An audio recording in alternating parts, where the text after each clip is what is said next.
Assalamualaikum warahmatullahi wabarakatuh. Perkenalkan, nama saya Ika Nurbulan Safitri.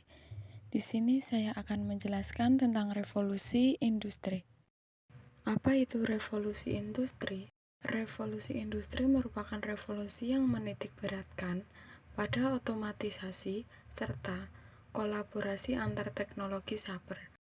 Menurut Angela Merkel, arti revolusi industri sebagai sebuah informasi komprehensif dari segala aspek produksi yang terjadi di dunia industri melalui penggabungan antar teknologi digital serta internet dengan industri.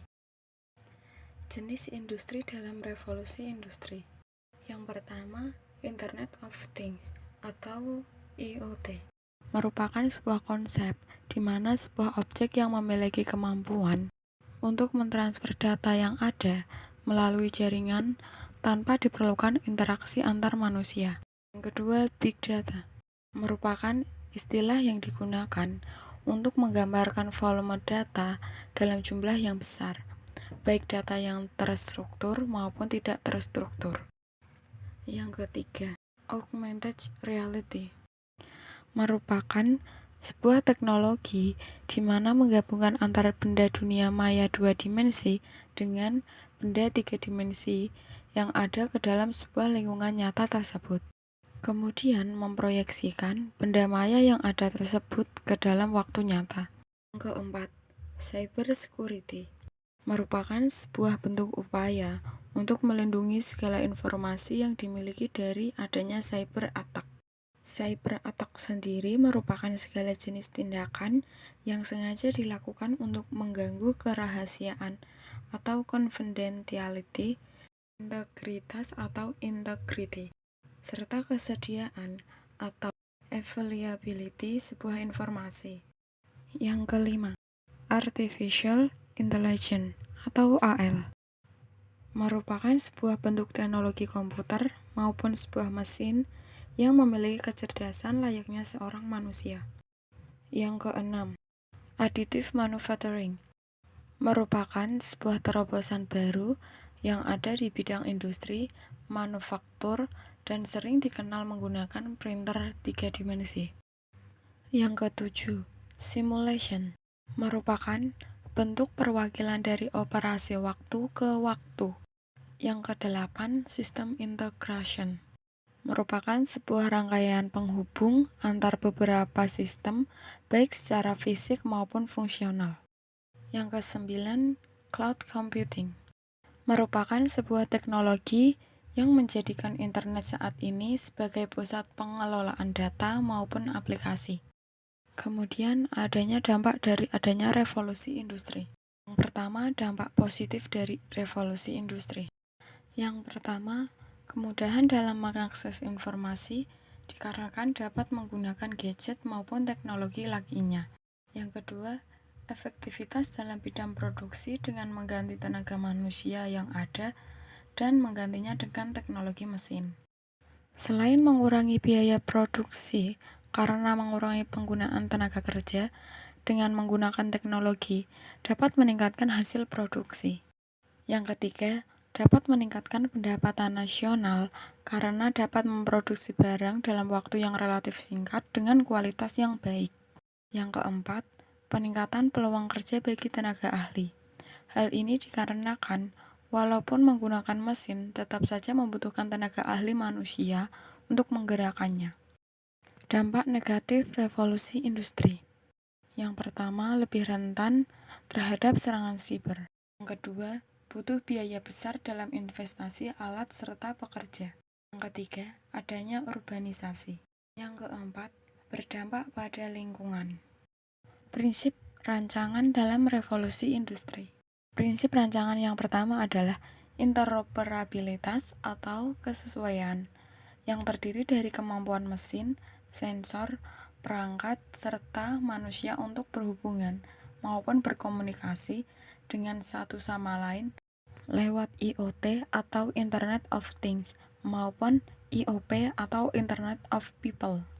Prinsip rancangan yang kedua adalah transparansi informasi, yang merupakan bentuk dari kemampuan sistem informasi untuk menciptakan salinan dua fisik dan membuatnya ke bentuk virtual yang dilakukan dengan cara memperkaya model pabrik digital yang ada menggunakan data sensor.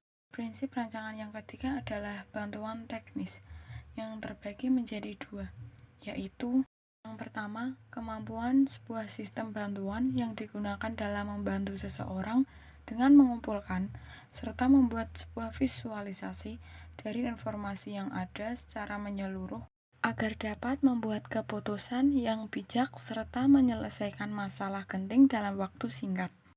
Yang kedua, kemampuan sistem siberfisik yang dapat digunakan untuk membantu manusia secara fisik yang dapat dilakukan dengan serangkaian tugas yang kurang menyenangkan, terlalu berat, atau bahkan tidak aman bagi manusia untuk melakukannya. Prinsip rancangan yang keempat adalah keputusan mandiri, yang merupakan kemampuan sistem siberfisik yang ada agar dapat membuat keputusan mandiri serta melakukan tugasnya sendiri. Jika terjadi sebuah pengecualian, gangguan, maupun tujuan yang berseberangan, maka tugas akan didelegasikan ke atasan. Selanjutnya, contoh penerapan industri. Contoh yang pertama adalah e-komersi yang merupakan transformasi dari industri retail yang tersentuh pengaruh teknologi yang kemudian berubah menjadi hal tersebut.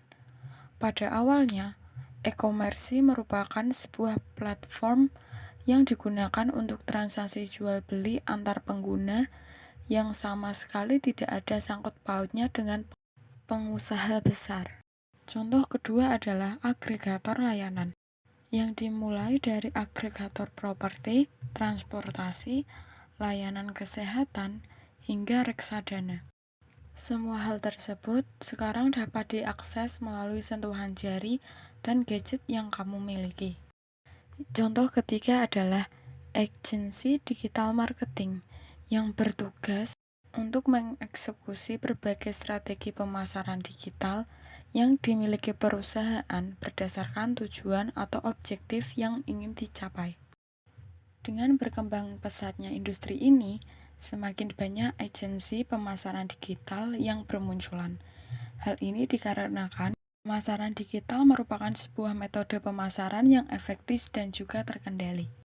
Contoh keempat adalah pembayaran digital. Hal ini dapat kita lihat melalui industri pembayaran digital yang saat ini terus-menerus bertumbuh. Hingga saat ini, terdapat lebih dari 10 vendor pembayaran digital yang beroperasi di Indonesia dengan fitur dan keunggulannya yang berbeda masing-masing.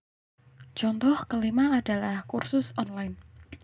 Hal ini juga didukung dengan adanya pandemi saat ini yang sudah terjadi sejak awal 2020. Oleh sebab itu, industri di bidang ini semakin tumbuh dengan pesat. Karena masyarakat yang tidak memiliki pilihan lain untuk menuntut ilmu dan menerima informasi di tengah keadaan ini. Demikianlah beberapa hal yang bisa saya sampaikan. Sebelumnya, saya mohon maaf yang sebesar-besarnya apabila dalam penyampaian tadi mungkin ada kesalahan kata atau ucapan. Mohon dimaafkan. Sekian dari saya. Wassalamualaikum warahmatullahi wabarakatuh.